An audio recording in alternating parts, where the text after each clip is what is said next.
Hello students, this is CA Pragnesh Kanadar. Yes, your audit faculty for CA Inter and CA final level with my foolproof, short, last 1.5 days exam based strategy which has ABC analysis bhi hai, list of important topics is also there, audit preparation schedule is also there, paper attempting and presentation tips, everything is there. I need you to be with me for the next few minutes of this particular video. Alright.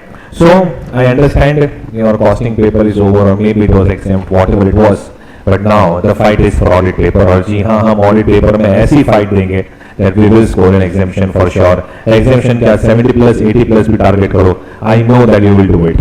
Okay, without wasting your time.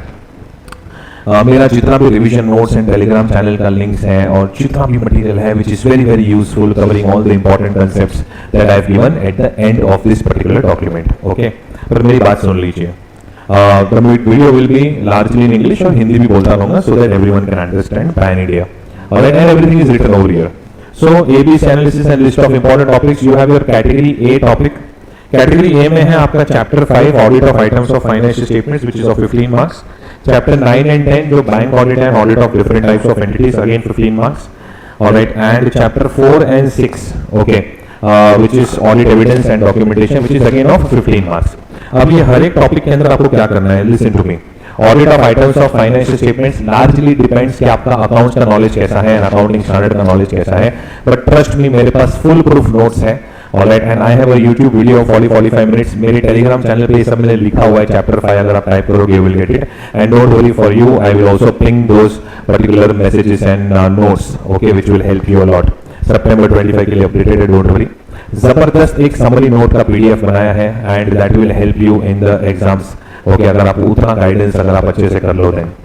And obviously module questions के आगे practice मत करो. If you are my student, my question bank is more than enough. Too much of practice as of now is not required. Similarly for chapter 9 and 10, chapter 9 audit of different items of financial statements, audit of various entities. इसके अंदर बेटा only 3 or 4 entities are important which I have given the list. I have revision video for that. अगर वो देख लो तो और क्या ही चाहिए, बहुत हो गया फिर. Similarly for bank audit, थोड़ा टॉपिक लेंदी है, but again I have a revision video for that. And NPA, drawing power, audit of various items and module questions. इतना कर लोगे तो भी चलेगा. Alright, more than enough. As of now last day और कितना ही करेंगे. Alright, so you can watch my revision video and I'm extremely confident that you will like it. Okay. For chapter 4 and 6, chapter 4 again little lengthy but very interesting, audit evidence based. इसमें तो मेरा revision video एकदम ब्रह्मास्त्र है. There is nothing else that you need to do. Chapter 6 documentation बहुत ही simple topic है and expected for around 4 marks or so. So you should try to get maximum marks out of that. कौन से ऐसे में थोड़ा कम preparation करना है, कैसे करना है, वो सब मैंने यहाँ पे आपको लिख के दे दिया है. So I think that guidance should be more than enough. Then you have category B जहाँ पे chapter 2 है audit strategy planning, chapter 7 है completion and review, chapter 8 है audit report and chapter 11 है ethics and terms of engagement which is also again expected of around 8 to 10 marks. Okay, सो ये अगर आप देखोगे कैटेगरी बी जो है काफी रेम्यूनरेटिव है. ऑडिट स्ट्रेटेजी प्लानिंग छोटा सा टॉपिक है, मेरा रिवीजन वीडियो कर लो, मॉड्यूल क्वेश्चंस या क्वेश्चन बैंक प्रैक्टिस कर लो, more than enough. Chapter 7 completion review थोड़ा एक दो ऐसे टफ है वहाँ पे 560 570 एंड स्टफ, बाकी तो it is very simple. Again if you watch my revision videos, practice the past examination questions and module questions जितना हो सके. अगर नहीं हो सके तो it is okay. Alright, and chapter 8 audit report again very lengthy, but उसमें 700 to 706 and CALO 2020 is very important. Other topics if time permits you can go through that. Okay, and again my revision video is more than enough. Chapter 11 ethics and terms of engagement बहुत ही छोटा topic है, बहुत ही interesting है and you get your 8 to 10 marks easily in that particular topic. So I think you should target this particular topic also very very heavily. Okay. Again मेरा मस्त revision video है, मेरा पूरा एक पार्ट 1 मैराथन करके है जिसमें मैंने कुछ सिलेक्टेड चैप्टर्स लिए हैं. I think you will enjoy that and that should be more than enough for you. पूरा रिवीजन का प्लेलिस्ट है, अच्छे से देखना, सब कुछ है उसके अंदर. Don't panic. Alright, we have updated it for सितंबर 25. कैटेगरी सी में आता है chapter 1 and chapter 3. Chapter 3 again it is of 8 to 10 marks but I have kept it in category C because there is too much content. बहुत ज्यादा content है उसके अंदर और लास्ट डे पे कवर करना डिफिकल्ट हो जाता है, इसलिए मैंने चैप्टर 3 के इंपॉर्टेंट कंसेप्ट्स का आपको यहाँ पे लिस्ट दे दिया है. I think that should be more than enough for you. अब प्रिपरेशन शेड्यूल मेरे हिसाब से कुछ ऐसा होना चाहिए, बाकी you can have your own schedule also. 11 सितंबर, 12 सितंबर एंड 13 सितंबर. This is how you are going to do it. मैंने चैप्टर और मिनट्स कितना लेना है वो सब लिख दिया है. ऑलराइट, एंड किस तरीके से जाना है वो भी लिख दिया है. सो ऑब्वियसली खाली रीड करके I don't want to increase the length of this particular video. But let me tell you very very clearly कि अगर कुछ नहीं हो रहा है, ओके, देन सिर्फ उसके मॉड्यूल क्वेश्चंस कर लो, that should also be very very helpful for you. Sir module questions भी we do not have time to go through all the questions. अरे मेरी टेलीग्राम चैनल पे आओ तो सही and just type pocket notes over there. I have given pocket notes for almost I think all the chapters in the module, alright, and I am so sure that you will love it. May 25 में भी मैंने उसका referencing दिया हुआ था, so I think that should be more than enough for you. Alright, तो कोई अगर टॉपिक नहीं हो रहा है तो सिर्फ उसके मॉड्यूल क्वेश्चंस कर लेना, but don't leave the entire topic in option. It is my humble request. Alright, paper attempting tips की बात करूँ तो आपका जो 3 आवर्स का पीरियड है, alright, and 15 minutes of reading, I divide into 3 phase. Phase 1 is your 60 minutes of the paper.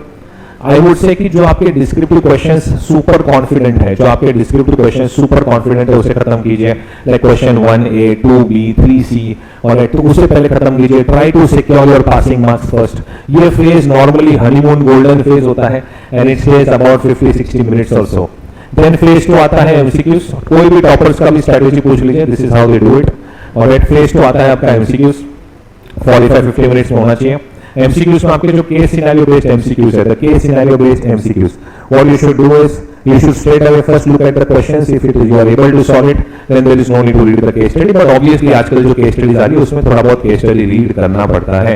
But first you should look at the questions so that you get an idea about the case that they have asked and about the topic that they have questioned. And the last balance time में जो आपके less confident descriptive questions हैं, यहाँ पे आपका attempt होगा that boss you try to cover maximum number of questions and try to push the attempting the paper till 100 marks. All right. Paper presentation tips की बात करूँ, एमसीक्यू में तो कोई प्रेजेंटेशन टिप्स नहीं है. But when it comes to descriptive there are 2 types of questions. One is theory question, second is practical case study based question. Theory question भी 2 तरह के होते हैं. एक तो in depth conceptual, alright, like explain what is control environment and explain how control environment can help the internal control system of the entity. ऐसे questions में ना वो लिखते ही जाना होता है. So it is better you search for the question जहाँ पे फैक्टर्स लिखने हैं, एग्जांपल्स लिखने हैं, लिस्ट लिखना है, एडवांटेजेस है, डिसएडवांटेजेस है. In such questions do not waste your time in long introduction. Straight away come to the point, और जो रेलेवेंट आपको क्लिक हो रहा है वो फटाफट आप बस लिख दीजिए, उसके आगे आपको सोचने की जरूरत नहीं है. ऑलराइट, अगर 2 पॉइंट में टैली हो रहा है just right it. Lengthy answers के पीछे मत भागो. When it comes to practical case study, ऐसे का रेफरेंस, प्रोविजन का रेफरेंस इज वेरी इंपॉर्टेंट. फिर थोड़ा theory concept, facts of the case को थियरी के साथ रिलेट करना है and then the conclusion. 80, 85, 90 marks की मैंने सर्टिफाइड कॉपीज टेलीग्राम चैनल पे है. If you just type certified copy आपको 2-3 कॉपी मिल जाएगी. एक आप थोड़ा ओवरव्यू ले लो, alright, so that these things can help you a lot in exams. Alright, then tomorrow, that is 12th September, 10 AM, I am coming live on Zoom for all the queries. Alright, join my Telegram channel to get the Zoom IDs. Telegram channel का links मेरे कोई भी YouTube video the Allied Academy channel पे आपको मिल जाएगा, कोई भी interview video. And ये है पूरा रिवीजन प्लेलिस्ट का updated for September 25, the entire revision playlist. Alright, so I think you should now calm down a little bit and just focus on whatever I have said. Alright, that should be more than enough. There will be too many PDFs here and there. Last 100 questions, top 100 questions, most important topics. Alright, don't believe that. ऐसा मत करो, don't fall for it. Alright, आराम से हो सकता है, तो जितना मैंने बोला है उतना कर लीजिए. I don't think you will need anything else over here. Alright, all the best. I will see you in CA final very very very very soon. I am available for you for the doubts. Alright, do not hesitate. And जितने भी doubts है सब आ जाओ कल सुबह 10 बजे zoom session पे, इसको क्लियर कर लेते हैं. Alright, Zoom ID will be there on my Telegram channel. All the best, all the best.